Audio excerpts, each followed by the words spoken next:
আজ ছোট কাকিমা বানালো পিৎজা। প্রথমত ময়দাটাকে ভালো করে মেখে নেয়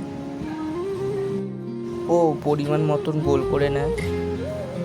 খানিকটা সাদা তেল দিয়ে থালার চারিদিকটা ভালো করে মেখে নেয় এবং ময়দা খানিকটা ছিটিয়ে নেয় উপরে এবং ময়দাটাকে থালার সাইজ মতো গোল করে ও পিৎজা সস দিয়ে উপরে চারিদিকটা ভালো করে মেখে নেয়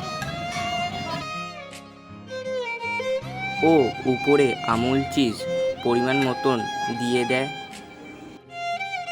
কেটে নেওয়া পেঁয়াজ টমেটোগুলি পিৎজার উপরে চারিদিকে দিয়ে দেওয়া হয়। ফ্রাই করা পনিরের টুকরো দিয়ে আবার উপর দিয়ে চিজ দেওয়া হয়। A few moments later.